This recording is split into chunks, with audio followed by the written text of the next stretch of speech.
पन्ना जिले में लक्ष्य पूरा करने के लिए टीकाकरण के नाम पर फर्जीवाड़ा करने का मामला सामने आया है। दरअसल गुनोर तहसील के सरहजा गांव की एक मृतक महिला के नाम पर वैक्सीनेशन के सेकेंड डोज का सर्टिफिकेट जारी कर दिया गया, जिसको लेकर महिला के परिजन ने अधिकारियों पर वैक्सीन के नाम पर फर्जीवाड़ा करने का आरोप लगाया।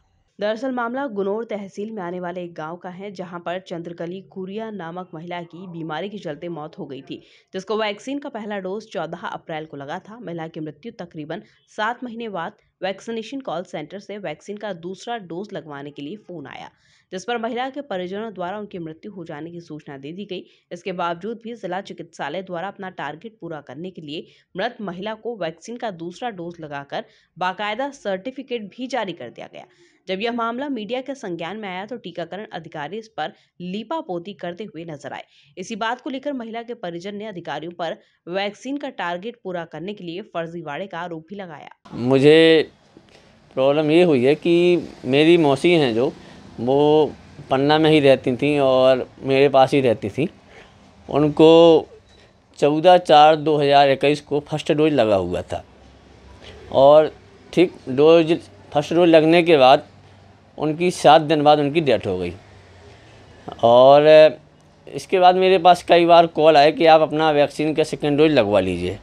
तो मैंने उनसे साफ साफ स्पष्ट बता दिया कि वो उनका सेकेंड डोज नहीं लगेगा क्योंकि उनकी मृत्यु हो चुकी है। उसके बावजूद भी 17/11/2021 को सेकेंड डोज का मेरे पास एक मैसेज आता है, जिसका मैंने सर्टिफिकेट डाउनलोड किया। उसमें स्पष्ट लिखा हुआ है कि आपकी जो मेरी मौसी हैं उनको सेकेंड डोज लग चुका है। और मेरा मानना ये भी है कि जब मेरी मौसी की मृत्यु विगत अप्रैल महीने में हो गई है तो उनको सेकेंड डोज लग कैसे गया। तो यह तो इसमें बहुत बड़ा घोटाला चल रहा है ना। और इसका मेरे पास प्रमाण पत्र भी है, जो उनकी जो मृत्यु प्रमाण पत्र मेरे पास है। इनकी मृत्यु इतने को हो गई है और इसके बाद उनका जो सेकेंड डोज का भी प्रमाण पत्र मेरे पास है। उनको दोनों डोज कैसे लग गए, मतलब इसमें सीधा सीधा है कि कुछ ना कुछ घपलेबाजी चल रही है। चाहते क्या है आप इस पे? हम चाहते हैं कि इसकी अच्छे से जांच हो और जिनने ऐसा किया है उनको सज़ा हो। वहीं जब इस मामले को मीडिया ने टीकाकरण अधिकारी के सामने उठाया तो उनने मामले में जांच करने की बात कही और दोषी पाए जाने पर कार्रवाई करने की बात भी कही। क्या ये आपके द्वारा हमें अभी सूचना प्राप्त हुई है?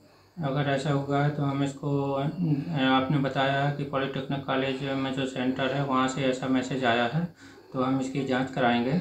और पोर्टल में अगर कोई मोबाइल नंबर का यहाँ वहाँ डिजिट का कुछ फेर हो जाता है तो किसी के पास रॉन्ग मैसेज ऐसे पहुँच जाता है, तो इस वास्ते भी पोर्टल में कुछ अगर ऐसा कुछ हुआ है या मैसेज नंबर फीड करते समय ऐसी कोई दिक्कत है उसको भी दिखवाएंगे।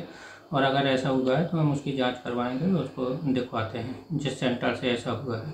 फ़ोन तो जितने भी ड्यू सेकंड डोज के हमारे हितग्राही हैं वो ड्यू लिस्ट पोर्टल से जनरेट होती है। तो हमने कॉल सेंटर स्थापित किए हैं, क्योंकि कई लोगों को, गांव वाले लोगों को, या हम भी पढ़े लिखे लोग हैं तो फर्स्ट डोज या बेनिफिशियरी जो भी लगवा लेता है उनको कई बार ये जो है नहीं पता रह पाता है, या कामकाज में व्यस्त होने के कारण नहीं वो ध्यान दे पाते हैं कि उनको सेकंड डोज कब लगना है।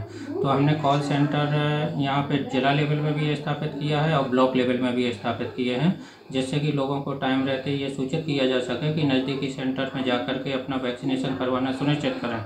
लेकिन कॉल करने के बावजूद उनको अगर बताया है हमारे कॉल सेंटर के टीम को कि ऐसा हो गया है, तो उनके संज्ञान में वो हमने बोला है कि जैसा फीडबैक मिले वहाँ से वैसा नोट करिए रिमार्क में कि जिन्होंने लगवा लिया है। कई लोग डबल आईडी से लगवा लेते हैं, तो जिन्होंने लगवा लिया है उनका रिमार्क में लिखिए, जिनका मोबाइल बराबर बंद आ रहा है उनका रिमार्क में लिखिए, और अगर कुछ अनहोनी ऐसी हो गई है उनको भी रिमार्क में लिखिए। तो वो कॉल सेंटर टीम को उन्होंने अगर बताया है फिर भी ऐसा हुआ है या फर्जी सर्टिफिकेट जारी करने को लेकर अधिकारियों ने जांच के निर्देश दे दिए हैं। बहरहाल जांच के बाद ही पता चल सकेगा कि यह तकनीकी प्रॉब्लम के कारण हुआ है या फिर टारगेट पूरा करने के लिए फर्जीवाड़ा हो रहा है।